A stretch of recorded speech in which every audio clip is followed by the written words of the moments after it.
day 25 and a glorious dip into my favourite thing to do, which is make a mess on a big bit of paper. Or we could call it mark making. Mark making is one of those things that's it's it's like made a big thing out of when actually it's a relatively simple thing, and so people get all a bit confused about it, and I want to try and help break that down. The first thing that I want to say is that mark making comes in two different paths, really. You get kind of non-formed mark making, and that is mark making that's made by accident. And then you have mark making, which is very, very specific and controlled.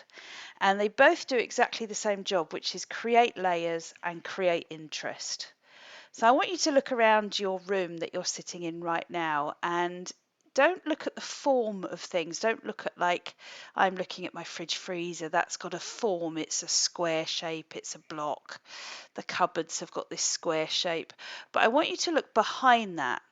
Look at the marks. Like, for instance, maybe there's a few screws that are in the line somewhere, or maybe you've got some wood in your house and there's a grain to it, or maybe the light is creating a shadow or a pattern on the ceiling. They're your mark makings of general life. We don't tend to notice them. They just sit there and they create depth and interest, and they just hang around, just allowing this whole world, instead of looking flat and very 2D, to look quite 3D. And so the way we talk about mark making in journaling or in art is, simply put, the marks that are made on a page when you start to apply pressure to it. And not form. Form is something different. Form is a shape. It's a very specific thing that looks like something. Mark making is just the mark. So today, let me talk you through what I've done. I've painted a big piece of paper with some blue chalk paint. Chalk paint because it will then take anything I can throw at it. I've then got some brown paint. Surprise, surprise, I found that I did have a pot of brown paint after all. And I start by using my favourite mark making tool, which is some thin twigs bound together with string. And I dip that in and I make some marks on top of the chalk paint.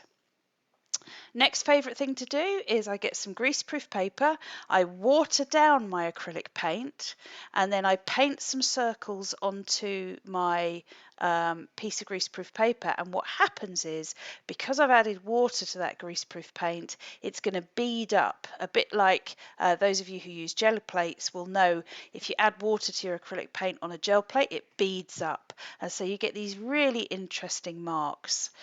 The next thing that I use is a piece of corrugated cardboard. Again, these are all things that are going to give me marks that I can't control. So they are uncontrolled, natural, organic mark-making shapes, which are really yummy when you come to make full pieces to just include to add depth. So the corrugated cardboard, I just dip in that paint and pull it over. I am, by the way, drying in between these layers, just to allow that I don't get smudging. I want these marks to be really defined. This one here, screwed up piece of paper, really, really screw it up so you get loads of crevices. Works slightly better with thinner paper. This was quite a thick piece of paper to do it. Dip that into your paint and then pop it down, and you get these large blobs of paint. So the paint will only get picked up where the folds of your scrunched up paper is, so you get these really thick marks. Then you're going to see me move on to slightly more controlled mark making. I'm going to get a paintbrush to start off with, and I'm using the shape of the actual brush to just print and make some very controlled marks. I love these in a piece. And note to self, I thought I didn't like brown. However, brown and this duck egg blue, yum, yum, yum. I'm really liking it.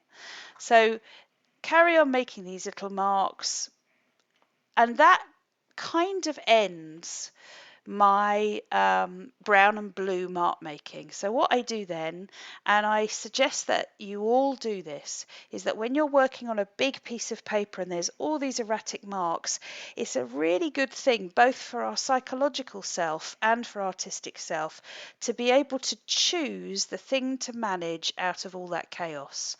So what we do is we cut our pebble shape out of a piece of paper, a bigger piece of paper, and we use the stencil to go around our piece, allowing our eyes to land on the sweet spot, the thing that makes our heart sing. And then I cut out my pebble and I add some more control marks, this time with a white pen. Remember, white will always kind of calm everything down. Black will make things pop, but I've already got kind of a dark colour. I've got that dark brown, so that's the dark brown is already making that blue pop. So I apply my white, some little mark makings all over the piece.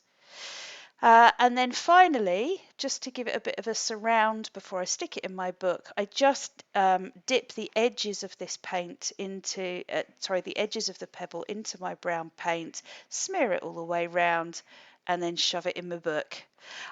Have fun, get a huge piece of paper, get loads of things that are going to make marks, and go wild. Can't wait to see yours. See you tomorrow.